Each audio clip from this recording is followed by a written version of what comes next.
नमस्कार साथियों।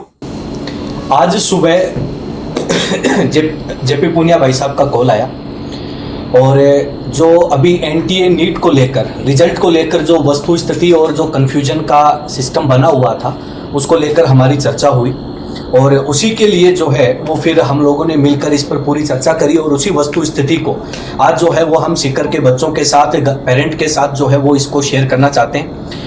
इसी नीट की चीट को लेकर जो है वो आज का हमारा ये कार्यक्रम जो है वो चल रहा है, ये प्रेस कॉन्फ्रेंस चल रही है। तो इसमें जो हमारे पास सबसे पहले जो है वो एसएफआई प्रांतीय अध्यक्ष जो है वो सुभाष जाखड़ भाई साहब, डीवाईएफआई जिला महासचिव जयप्रकाश पूनिया भाई साहब, महिपाल सिंह जी गुज्जर जिला अध्यक्ष एसएफआई सीकर, ओम प्रकाश जी डूडी जिला अध्यक्ष एसएफआई, मैं नौशाद खान इनफाइनाइट एजुवर सीकर, आकिब हुसैन साहब इनफाइनाइट एजुवर सीकर, प्रदीप स्वामी सर इनफाइनाइट एजुवर सीकर, सभी लोग जो हैं वो इस पर विस्तृत चर्चा करने के लिए आप लोगों के बीच में जो है वो उपस्थित हैं। तो सबसे पहले नीट को लेकर एनटीए द्वारा जो रिजल्ट घोषित किया गया है उसमें जो भी प्रॉब्लम्स हैं, जो भी कमियां रही गई हैं या जो भी कुछ हुआ है उसके बारे में सबसे पहले हमारे पास सुभाष जी जाखड़ भाई साहब अपने विचार व्यक्त करेंगे।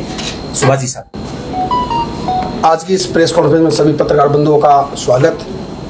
और जैसा कि आपको पता है कि अभी 4 जून को नीट के स्टूडेंट्स का रिजल्ट आया, जो रिजल्ट आने वाला था 14 जून को, और जल्दबाजी करके जो नीट की एग्ज़ाम जो 5 मई को हुई थी उस एग्ज़ाम के अंदर जो भ्रष्टाचार हुआ, जो खेल धांधली का खेल चला, अपने लोगों को सेट करने के लिए ये पेपर आउट हुआ बिहार के अंदर, हरियाणा के अंदर, लेकिन उसको एनटीए ने उसको आउट नहीं किया, उस मामले को दबाया। और जो अभी रिजल्ट आउट हुआ जो 14 जून को होने वाला था उसको जल्दबाजी करते हुए उन लोगों ने, जिस दिन हमारे पूरे देश का पार्लियामेंट का इलेक्शन था उसका रिजल्ट आ रहा था, उस दिन उन्होंने जारी किया। और इसलिए जारी किया कि मीडिया पार्लियामेंट के इलेक्शन में लगी हुई है, मीडिया इस मुद्दे को उठाए नहीं। और पिछले हम देख रहे हैं जब से रिजल्ट आया है उसके बाद में ये मामला थोड़ा ठंडा पड़ा हुआ है, लेकिन SFI student federation of India की सेंट्रल कमेटी ने आह्वान किया है कि आने वाली 10 तारीख को सोमवार को हम एनटीए के ऑफिस दिल्ली के अंदर बड़ा प्रदर्शन करेंगे और उसी के साथ साथ में देश के अंदर हम पूरे देश के अंदर हर जिला हेडक्वार्टर पे इसको लेकर विरोध दर्ज करवाएंगे और मांग करेंगे कि जो नीट के साथ साथ में एनटीए जो एग्जाम करवा रहा है, चाहे वो यूजीसी नेट की हो चाहे से सीयूटी की एग्जाम हो, तमाम एग्जामों के अंदर ये लोग भ्रष्टाचार करते हैं और तमाम एग्जाम के अंदर इनका जो सिस्टम है वो फेलियर रहा है, इनका कुप्रबंधन है। हमारी मांग सीधे तौर के ऊपर यही है कि जैसे नीट के अंदर जिन बच्चों का 600 के ऊपर 590 पे सिलेक्शन होता था, आज 650 नंबर आने के बावजूद भी उनका सिलेक्शन नहीं हो रहा, उनको अच्छी गवर्नमेंट कॉलेज नहीं मिल रहा है। ये बहुत बड़ा सवाल है कि हजारों लाखों बच्चे तैयारी करते हैं इस उम्मीद के साथ में कि ईमानदारी के साथ में परीक्षा होगी, उनके साथ में किसी प्रकार का दोगला व्यवहार नहीं होगा। लेकिन जो लोग पैसे वाले हैं, जो विद्यार्थी बड़े घरानों के लोग हैं, उन तक ये पेपर पहुंचाया जाता है। बहुत बड़ा इसमें धांधली हुआ है। इस धांधली को ख़त्म करने के लिए हमारी सीधी तौर के ऊपर मांग है कि एनटीए को ख़त्म किया जाए और जिस प्रकार से पूर्व के अंदर जो एग्ज़ाम होती थी उसी प्रकार से परीक्षाएं करवाई जाए। आज तमाम विद्यार्थी जिसके 650 नंबर आए हैं 720 में से, वो विद्यार्थी वो स्टूडेंट अवसाद के अंदर हैं। आपने देखा कि 2 दिन पहले हमारे जयपुर के अंदर एक स्टूडेंट ने आत्महत्या की है और लगातार पूरे देश के अंदर विद्यार्थी जिसको कॉलेज जिसने पूरे साल भर मेहनत की और जब उसका मेहनत का परिणाम उसके पक्ष में नहीं आता है तो वो अवसाद में चला जाता है। और ये बहुत बड़ी पूरे देश के सामने हम देश की सरकार से ये मांग करते हैं कि एनटीए की एग्ज़ाम ने जो नीट की एग्ज़ाम में जो घोटाला हुआ है उसके अंदर जो दोषी लोग हैं जिन्होंने इस पेपर को आउट किया है उन तमाम लोगों पे कार्रवाई हो, एनटीए को ख़त्म किया जाए और नीट जैसी बड़ी एग्ज़ाम है वो जैसे पहले एम्स के द्वारा आयोजित करवाई जाती उसी प्रकार से आयोजित करवाई जाए। आने वाली 10 तारीख को हम सीकर के अंदर ही नहीं पूरे देश के अंदर इस मूवमेंट को आगे बढ़ाएंगे।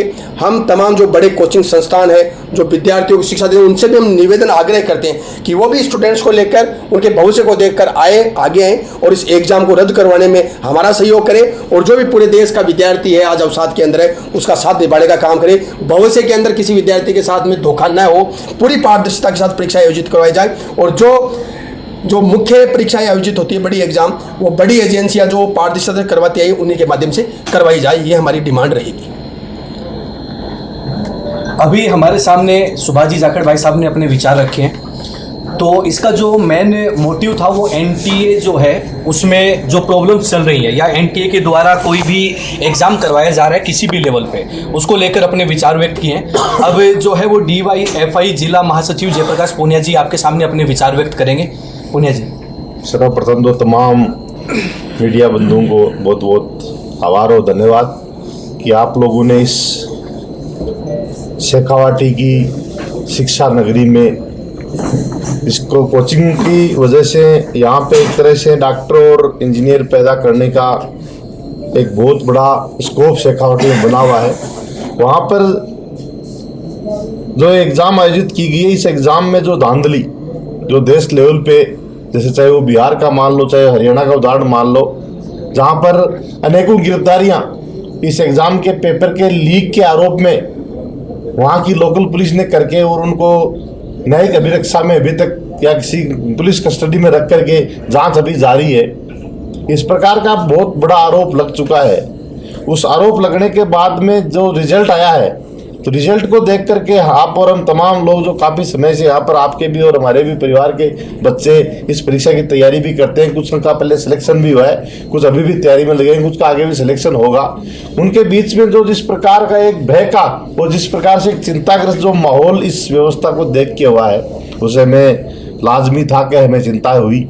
और उस चिंता का ही परिणाम है कि हम तमाम लोगों ने बैठ करके, सर जी ने, इन्होंने, SFI के तमाम लीडरशिप ने, हमने ये चाहा कि हम आप, क्योंकि पत्रकार बंधु और आपका जो ये माध्यम है पत्रकारिता, ये तो वो माध्यम है कि जिसके माध्यम से हम हमारी पीड़ा को सब लोगों के बीच में आराम से पहुंचा सकते हैं। तब हमने ये निवेदन आपसे किया, आप आए, आपका बहुत बहुत आभार। मैं इस मौके पर ये कहना चाहूँगा कि सर्वप्रथम तो ये जो नीट की जो एग्ज़ाम लगी है इसको रद्द करना चाहिए, क्योंकि इसके पेपर आउट करने में अभी तक लोग जेल में हैं। पेपर 2 दिन पहले और पेपर भी बहुत बड़ी मात्रा में, बड़ी संख्या में, बड़े गिरोह के बीच में पेपर गया है, जिससे जगह जगह पर, जैसे अभी एक झज्जर का जो उदाहरण आया है, उसमें 8 स्टूडेंट एक ही सेंटर पे बराबर नंबर और एक ही सीरीज के, और सुनने में भी ये भी आ रहा है, ये बड़ा जांच का विषय, देश की कोई बहुत बड़ी एजेंसी से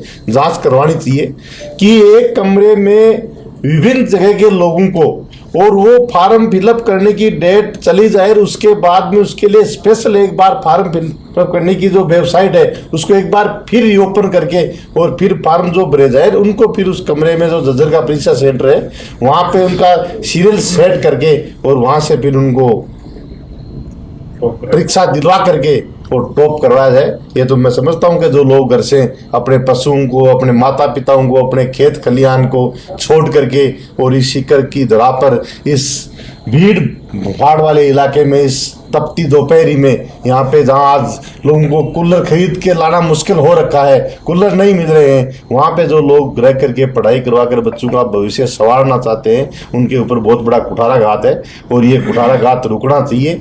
उस कुठाराघात का समाधान यही है कि ये नीट की एग्ज़ाम रद्द हो, और रद्द करके, और जिस प्रकार से नीट की एग्ज़ाम पहले एम्स द्वारा करवाई जाती थी उस पारदर्शिता के साथ एग्ज़ाम हो, हमें हमारी मांग करते हैं। और हम स्टूडेंटों का जो ऑर्गेनाइजेशन, देश का सबसे बड़ा ऑर्गेनाइजेशन है स्टूडेंट फेडरेशन ऑफ इंडिया, उस द्वारा निर्धारित 10 तारीख का जो कार्यक्रम है जो विरोध का, उसमें हम भारत की जनवादी नौजवान सभा की तरफ से मैं ये ऐलान करता हूँ कि हमारी राजस्थान की राज्य कमेटी और सीकर की जिला कमेटी इनसे कंधे से कंधा मिला करके इस लड़ाई को, इस मुहिम को जीतने के लिए, इस आम विद्यार्थी के दर्द को, पीड़ा को दूर करने के लिए हम लड़ेंगे और इसको जीतेंगे, क्योंकि ये बहुत बड़ा छल हुआ है और छल के विरुद्ध में हम संघर्ष के लिए तैयार हैं। धन्यवाद। अभी जेपी पुनिया भाई साहब ने जो बात बताई वो काफ़ी गहरी बात थी कि यहाँ पर सीकर में जो बच्चा तैयारी करने के लिए आता है वो बच्चा मोस्टली जो है वो किसान का बच्चा है, वो मजदूर का बच्चा है, या वो मध्यम वर्गीय परिवार का बच्चा है जिसके पास आजीविका के साधन सीमित है। वो अपनी ज़िंदगी भर की कमाई जमा पूंजी को लगाकर यहाँ पर एडमिशन लेता है, तैयारी करता है, 1 साल के रहने खाने का खर्च करता है। उसके बावजूद जब एनटीए की तरफ से एग्जाम होता है और एग्जाम में कट ऑफ 650 से ऊपर निकल जाता है, वो बच्चा जब लास्ट ईयर की अपन बात करते हैं तो 610 पे आपको मेडिकल कॉलेज मिल जाता है। इस साल सब लोग उम्मीद करते हैं कि ये कट ऑफ 620 जाएगा या 615 जाएगा, हद मान के अपन 625 मान सकते हैं, लेकिन कट ऑफ जो है वो किसी भी स्कीम के द्वारा 650 655 ले जाई जाती है। और 650 वाला बच्चा आज इस संशय में है कि मुझे मेडिकल कॉलेज मिलेगा या नहीं मिलेगा, वो इस दुर्दशा में जी रहा है। वहां पर उसके आंसू सुबह से शाम तक थम नहीं रहे हैं। वो किसान माँ बाप, वो मजदूर माँ बाप, वो मध्यमवर्गीय परिवार अपने बच्चे को संभाल नहीं पा रहे हैं, जिन्होंने अपनी गाड़ी कमाई जो है वो एक साल अपने बच्चे पे लगा दी। तो इन सभी सवालों के जवाब कौन देगा? क्या एनटीए इन सवालों के जवाब दे पाएगा? क्या सरकार इन सवालों के जवाब दे पाएगी? क्या हम शिक्षण संस्थान या हम टीचर्स उन बच्चों को संभाल पाएंगे? क्या हम उनके उस मनोदशा से उनको बाहर निकाल पाएंगे? क्या हम उनको ये कह सकते हैं कि नहीं बेटा आप जो है वो दोबारा तैयारी कर लो? नहीं, ये चीजें संभव नहीं है। उन्हें समाज में, यहाँ पर देश में उनको न्याय मिलना चाहिए। और ये जो लड़ाई है वो लड़ाई सिर्फ और सिर्फ यही है कि उन बच्चों के साथ जो कुठाराघात हुआ है, जो बेईमानी हुई है, जो बड़े लेवल पे एनटीए द्वारा की गई है, उसी को जो है वो दुरुस्त करवाना है और उन सभी बच्चों को जो है वो न्याय दिलवाना है। एक छोटे से नोटिस पे आप आए, इसके लिए मैं आपका आभार प्रकट करता हूँ। देखिए, ये लड़ाई किसी संस्था की नहीं है, एक आदमी की नहीं है, एक गांव की नहीं है, एक परिवार की नहीं है। ये लड़ाई हर घर से जो सपने पलते हैं उन सपनों को जिंदा रखने की लड़ाई है। इस रिजल्ट के बाद केवल डिप्रेशन का शिकार नहीं हो रहे बच्चे, दिनों दिन सुसाइड करते जा रहे हैं। और ये स्थिति बनी हुई है कि वो बच्चे आगे की तैयारी की भी हिम्मत नहीं जुटा पा रहे हैं, क्योंकि कट ऑफ को जिस तरह से बढ़ाया गया है, आप विश्वास नहीं मानेंगे, 625 नंबर वाले बच्चे को सारी कोचिंग इंस्टीट्यूट देश की जो है वो अपने रैंक प्रेडिक्टर से, रैंक प्रेडिक्शन का जो उनका एक ऐप या जो उन्होंने ऑप्शन दिया था अपनी वेबसाइट पे, उस पे 625 630 नंबर वाले बच्चे को 12 से 14 हज़ार की रैंक एक्सपेक्ट कर रहे थे। 12 से 14 हज़ार की रैंक जिस बच्चे की एक्सपेक्टेड थी, उस बच्चे की रैंक आज 50 हज़ार से बाहर है। पूरे हिंदुस्तान की कोचिंग में मिलके जिस बच्चे की रैंक 14 हज़ार 15 हज़ार 16 हज़ार से ऊपर नहीं बता रही थी, उसकी रैंक 56 हज़ार 55 हज़ार 54 हज़ार कैसे पहुंच गई? वो बीच के जो 37 38 हज़ार बच्चे हैं वो आए कहाँ से हैं? आज एनटीए की प्रेस कॉन्फ्रेंस हुई, मैंने एक एक बात को गौर से सुनने की कोशिश की। एक भी बात का जवाब जो है वो स्ट्रेट फॉरवर्ड नहीं था। ग्रेस मार्क की बात करें, यदि अपन पॉइंट टू पॉइंट बात करें, इसी एग्जाम में 6 तारीख को पूरे नेशनल मीडिया में खबर चली कि बिहार में पेपर लीक हुआ है, जली हुई अवस्था में पेपर मिला है। उस पेपर के 74 क्वेश्चन, जो बचा हुआ पेपर था, जला हुआ अनबर्न्ड पार्ट था, उससे 74 क्वेश्चन एज इट इज मिले हैं। उस पेपर को जलाने वाले लोगों को गिरफ्तार करके जेल में रखा हुआ है। उनकी पैरवी कर रहे वकील ने कहा कि साहब आपकी एजेंसी तो पेपर लीक को मान नहीं रही है और आपने उनको गिरफ्तार कर रखा है। पुलिस ने कोर्ट को एविडेंस दिए हैं, कोर्ट ने एविडेंस मान के उनकी जमानत कैंसिल की है, उनको जमानत नहीं दी है। तो पुलिस और सरकार के बीच में जो गैप है, उससे आम परिवारों का बच्चा नहीं लड़ सकता, उससे आपको लड़ना पड़ेगा, हमें लड़ना पड़ेगा, तमाम बड़ी कोचिंग के निदेशक को लड़ना पड़ेगा। सबको एक मुहिम चलानी पड़ेगी कि ये जो कम से कम विश्वास तो बने, एनटीए के जितने भी अधिकारी हैं वो आगे आगे कहें तो सही। अपने बच्चों, सबके अपने परिवार हैं, अपने परिवार से की तरफ देख के वो एक बार खुल के कहें तो सही कि हाँ, हम हमारी छाती पे हाथ रख के कह रहे हैं एग्जाम में धांधली नहीं हुई है। इससे भी बच्चों का विश्वास बढ़ेगा। लेकिन बच्चों का विश्वास बढ़े कैसे? एक सेंटर से 8 बच्चे नेशनल लेवल पे टॉप करते हैं।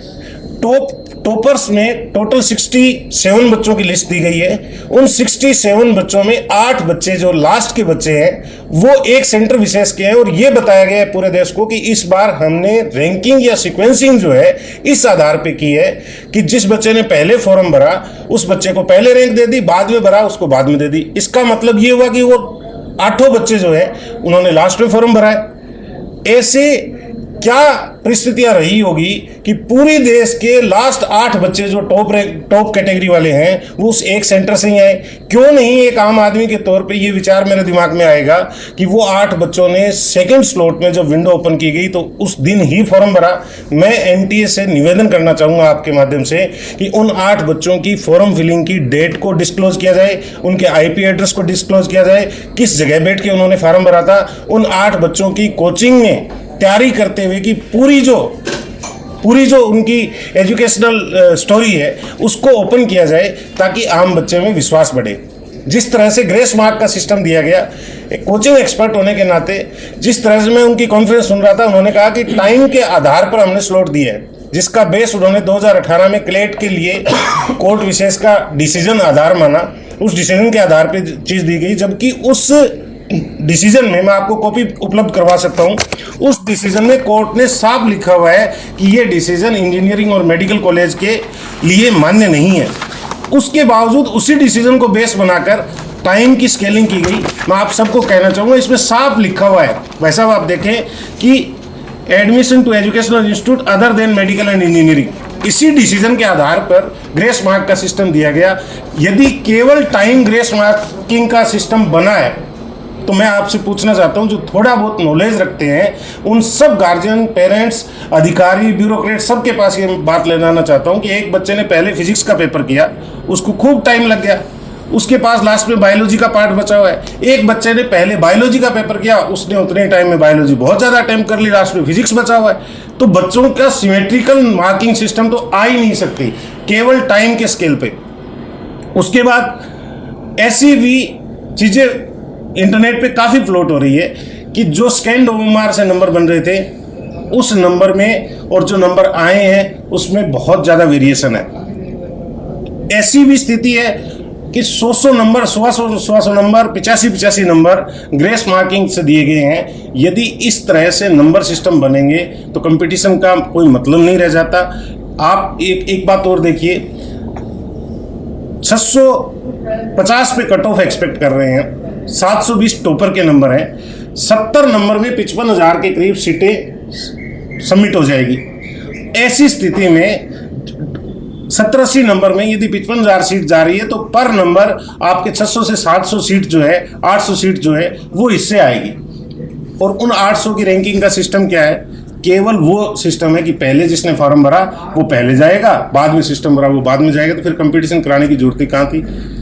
एक ही दिन में कह देते कि जो पहले, जिसके पास इंटरनेट की व्यवस्था है, सुविधा है, वो जो पहले भर देगा उसी को कॉलेज अलॉट कर देते। आपको मैं कहना चाहता हूँ, हम जिस क्षेत्र में बैठे हैं ये खेतीहर मजदूर, किसान, सैनिक परिवारों का क्षेत्र है, जहाँ खून पसीने की कमाई से बच्चों के साथ जो सपने पाले जाते हैं उनको पोषित किया जाता है। उस पोषण के ऊपर इस तरह का कुठाराघात, शायद हम लोगों को इस पे आवाज़ उठानी चाहिए, क्योंकि ये केवल किसी एक परिवार का मसला नहीं है। केवल मैं तो आपको आगे चल के ये भी कहूँगा कि ये केवल एक एग्जाम का मसला नहीं है। यदि इस तरह की ओपन के अंदर डिस्टर्बेंस को खुली छूट दी गई, स्कैम को खुला ऑप्शन दिया गया, आप ये मान लीजिए कि स्कैम नहीं है, एनटीए जो कह रहे हैं वो बातें सारी सही है, उन्हें ग्रेस सिस्टम को, मार्किंग सिस्टम को लागू करने से पहले नोटिफाई करना चाहिए था। उन्हें फॉर्म जब रिलीज किए तब ये नोटिफाई करना चाहिए था कि सीट जो है वो पहले आओ पहले फॉर्म भरने के आधार पर दी जाएगी। उन्हें ग्रेस सिस्टम को ओपन किया जाए कि किस आधार पर नंबर दिए गए। 35 से 40 हज़ार बच्चे कहीं ना कहीं नेशनल लेवल की इंस्टीट्यूट ने जो रैंकिंग सिस्टम दी उसमें इंसर्शन हुए हैं। एनटीए कह रहा है कि केवल 700 कुछ बच्चों को ही क्वालिफाई रेंज में आए हैं ग्रेस मार्क की सिस्टम के बाद। एनटीए कह रहा है कि एक सेंटर से बच्चों के टॉप होने को आप केवल महज एक संयोग मानिए, वो बच्चे वहाँ पे शायद इंटेलिजेंट आ गए होंगे। मैं उन तमाम बच्चों पे किसी तरह का कोई डाउट नहीं करना चाहता, मैं सिर्फ एक फेयर और ट्रांसपेरेंट आउटकम की बात करना चाह रहा हूँ कि एनटीए जो जायज़ चीज़ें हैं उनके ऊपर बात रखे और केवल प्रेस कॉन्फ्रेंस से या लिमिटेड पत्रकारों के सामने प्रेस रिलीज कर देने से चीज़ें सॉर्ट आउट नहीं होंगी। एक्सपर्टीज के साथ बैठे एनटीए के अधिकारी खुले में आके बात करें, खुले मंच पे उनसे डिस्कस करके बातों को सेटिस्फाई करें। एग्जाम दोबारा कराने या न कराने का मसला नहीं है, मसला है एक भी बच्चा यदि मिसकंडक्ट से डिस्टर्ब हुआ, एक भी बच्चे ने यदि प्राण दिए, तो मैं बिल्कुल हम्बल रिक्वेस्ट कर रहा हूँ, किसी के लिए वो एक बच्चा हो सकता है, किसी के लिए वो पूरी दुनिया है साहब। बच्चों ने सुसाइड की एक चेन चल रही है, इसको रोका जाना जरूरी है। इसके लिए 1 या 10 एग्जाम को एक बार क्या 10 बार भी करवाना पड़े तो हमें करना चाहिए, क्योंकि हर बच्चा कीमती है, हर सपना कीमती है, हर उम्मीद कीमती है। और जिस शेखावाटी क्षेत्र में हम बैठे हैं, यहाँ के शिक्षा निदेशकों ने खून पसीना एक करके अपनी पूरी जवानी झोंक कर इस शहर को बनाया है। इस शहर से हमेशा नेशनल लेवल पे एक बुलंद आवाज़ गई है। मैं तमाम निदेशकों से, तमाम बच्चों से आपके माध्यम से, इस मंच के माध्यम से रिक्वेस्ट करना चाहता हूँ कि वो बाहर निकले और नए सिरे से सीकर को देश के नक्शे पर एक बुलंद आवाज़ का, एक खुददार आवाज़ का एक मैसेज जाना चाहिए। मैं इतना सा कहना चाहता हूँ। Thank you. अभी प्रदीप जी स्वामी सर ने जो है वो एनटीए और नीट में जो भी प्रॉब्लम्स आई है और ग्रेस मार्किंग सिस्टम को लेकर और उसकी ऑथेंटिसिटी पर भी सवाल उठाए हैं, और जो रैंकिंग में प्रायोरिटीज़ दी गई हैं उन पर भी सवाल उठाए हैं। दूसरा, जो क्वेश्चन पेपर लीक हुआ था वो हुबहू जो है वो 74 क्वेश्चंस जो हैं वो पुलिस ने रिकवर किए हैं, और पुलिस ने जो है और एजेंसीज ने जो है वो एनटीए से जो है वो उसी सीरीज का पेपर की डिमांड भी की है। तो ये सभी जो है वो अभी ज्वलंत मुद्दे हैं। इन सभी चीज़ों पर जो है वो एनटीए को अपना पक्ष रखना चाहिए। एनटीए की प्रेस कॉन्फ्रेंस को हम सभी लोगों ने मिलकर जो है वो लाइव देखा था और उसके सभी पहलुओं पर बड़ा गौर भी किया था, लेकिन उसमें एक ही चीज़ निकल के ही आ रही थी कि एनटीए सिर्फ लिपापोती कर रहा है। आज आप कोई क्वेश्चन रेज करेंगे, कल एनटीए उस पर लिपापोती कर देगा। वो एनटीए ऑलरेडी अपना माइंड सेटअप करके बैठा है कि क्या क्या क्वेश्चंस, क्या क्या प्रॉब्लम, क्या क्या क्यूरीज जो है वो, क्या क्या सवाल, क्या क्या क्वेश्चन मार्क मेरे पे लग सकते हैं, उसके लिए वो मेंटली प्रिपेयर है। इसका मैं आपको एक छोटा सा एग्जांपल देता हूं और विद इन 1 वीक वो चीज़ आपके सामने शायद आ भी जाए। एनटीए ने जो है वो ये कहा था कि भाई हमने जो है वो 1563 बच्चों को जो है वो ग्रेस मार्किंग दी है, यानी कि उनके नंबर जो है वो हमने टाइम की कमी की वजह से, रहने की वजह से बढ़ाए हैं। ठीक है। उन्होंने साथ में दूसरी चीज और ऐड की है कि हमने 13,373 बच्चों को, 13,373 बच्चे वो थे जिन्होंने फिजिक्स के क्वेश्चन पे क्यूरी रेज करी थी माननीय जो हाईकोर्ट है उसके माध्यम से, उन बच्चों को उन्होंने उसका लाभ दिया है। तो वहां पे दिल्ली हाईकोर्ट ने एक बहुत बड़ा जजमेंट दिया था और एक क्वेश्चन जो है वो एनटीए से पूछा था कि जिन बच्चों ने जो केस फाइल किया है, पीआईएल लगाया है, आपने उसको तो इसका जजमेंट दे दिया, उसका बेनिफिट दिया है, लेकिन वो बच्चे जिन्होंने ये क्वेश्चन अटेम्प्ट नहीं किया या वो बच्चे जो ये क्वेश्चन जो है वो गलत कर पाए या जो कुछ भी रहा हो, उनका क्या होगा? एनटीए की तरफ से अभी तक कोई जवाब नहीं आया। उसके बाद जो है वो कल ही की बात है, कोलकाता हाईकोर्ट जो है उन्होंने भी जजमेंट पास किया है कि जो आपकी काउंसलिंग है उसको भी जो है वो एक बार के लिए उस पर स्टे लगाया गया है। और माननीय सुप्रीम कोर्ट में भी जो है वो आज पीआईएल दाखिल हो रही है और कल तक एनेक्सर्स भी जो है वो दाखिल हो जाएंगे और बड़े लेवल पर जो है वो इस पर काम चल रहा है पूरे देश में। तो हमारा जो कहना है वो बस बिल्कुल इतना सा है कि भाई जो हमारे सवाल हैं उन सवालों के जवाब जो एनटीए के अधिकारी हैं, सुबोध कुमार सिंह जो डीजी जनरल हैं, डायरेक्टर जनरल हैं एनटीए के, उन्होंने जिस तरीके से प्रेस कॉन्फ्रेंस की है, हम सिर्फ एक चीज कहते हैं कि वो जनता के सामने आए और अपने बच्चों के सर पे हाथ रख के सिर्फ इतनी कसम खा ले कि भाई साहब हमने जो किया है वो पारदर्शी था, हम उस चीज को एक्सेप्ट कर लेंगे, हम अपने बच्चों को मना लेंगे कि भाई साहब ऐसा कुछ हुआ ही नहीं, ये जो कह रहे हैं वो सच है। अगर वो ऐसा नहीं कर सकते, हम ग्रामीण परिवेश में पले बढ़े हैं, हम गांव से आते हैं, हम इस चीज को मान लेंगे कि कोई भी अपनी औलाद की झूठी कसम नहीं खा सकता। आप इतना कर दीजिए, आपको कोई भी ना सीबीआई जांच की जरूरत है, ना एसओजी की जरूरत है, ना आपको कुछ बताने की जरूरत है। आप इतना कर दीजिए, क्या आप ये कर सकते हैं? क्या आप उन बच्चों के सपनों को मारकर अपने बच्चों को जो है वो बड़ा बना पाएंगे? अपना घर जो है वो सही रूप से चला पाएंगे? क्या इन गरीबों की बद्दुआ लेकर एनटीए जो है वो आगे बढ़ पाएगा? कभी नहीं बढ़ पाएगा। तो हमारी सरकार से, ये विनती है और एनटीए से ये विनती है हाथ जोड़कर कि ये जो हमारे बच्चे हैं, जो सैनिक परिवार से आते हैं, गरीब परिवार से आते हैं, जो किसानों के बच्चे हैं, जो मजदूर वर्ग के बच्चे हैं, जो मध्यम वर्ग के बच्चे हैं, उनके साथ इंसाफ हो। हमारे एसएफआई के साथी भी हमारे साथ हैं। इन्होंने जैसा बताया है कि भाई मंडे को, सोमवार को जो है वो बड़े लेवल पर धरना प्रदर्शन होगा। हम सभी संस्था निदेशकों से और बच्चों से ये अपील करते हैं आपके चैनल के माध्यम से, आपके मंच के माध्यम से, कि वो भी जो है वो हमारे साथ आए। और हम सभी मीडिया साथियों को भी इनवाइट करते हैं कि आप भी उस दिन जो है वो बच्चों की समस्याओं का, बच्चों की खातिर जो है वो आप लोग आएँ और उस चीज़ को जो है वो आप अपने कवरेज में लाएं, आप अपने प्लेटफॉर्म पर उसको दिखाएं और आप जो है वो सभी बच्चों का और हमारा जो है वो साथ दें, ताकि हम आपके सपोर्ट से इस लड़ाई को जो है वो जीत पाएं। तो सुभाष जी भाई नहीं, जैसा कि हाँ, टाइमिंग और जो स्थान जो है, जैसा कि सारी बातें जो नीट के एग्जाम में हुआ है वो बताई है, और हमने पहले भी कहा था और अभी भी कह रहे हैं कि ये हमारा जो 10 तारीख को कार्यक्रम है, ये जो एनटीए का हेड ऑफिस दिल्ली के अंदर है, उसके ऊपर भी हमारी दिल्ली एसएफआई स्टेट कमेटी और जेएनयू जवाहरलाल नेहरू विश्वविद्यालय का छात्र संघ सहित पूरा वहाँ पर इस बात का विरोध दर्ज करवाएगा। और उसी के साथ में पूरे देश के अंदर हर जिला हेडक्वार्टर पे हम प्रदर्शन करेंगे। और जो सीकर के अंदर कार्यक्रम होगा हमारा, वो 11 बजे सुबह जिला हेडक्वार्टर पे हम विरोध प्रदर्शन कराएंगे। और हमारा एक डिमांड चार्ट हमें माननीय प्रधानमंत्री महोदय और राष्ट्रपति महोदय को भेजेंगे कि इसकी पूर्णतया रूप से जांच हो, और जांच होने के बाद में अगर ये पेपर, जिस प्रकार के आरोप और ये तथ्य हैं, ये अगर ये तथ्य सही हैं, तो इस पूरी परीक्षा को रद्द किया जाए, वापस ये परीक्षा आयोजित करवाई जाए, जिससे कि जो नीट की एग्जाम की तैयारी करते हैं जो बच्चे, ये उम्मीद लगा के जिन्होंने मेहनत की है, उन लोगों का नंबर आ सके और किसी के सपने टूटे ना, उनके सपने मरे ना, इसलिए ये एग्जाम दोबारा आयोजित करवाई जाए, यही हमारी मांग है। सवाल ये रहेगा कि अगर नीट 2024 दोबारा आयोजित करवाई जाती है, तो जो अपनी जो सफल हुए हैं वो अपनी सफलता को लेकर जश्न मना चुके हैं, सामाजिक स्टेटस बन चुका है, तो क्या उनके साथ ये कुठाराघात नहीं होगा? इसको लेकर कोई विचार आपने किया है या नहीं?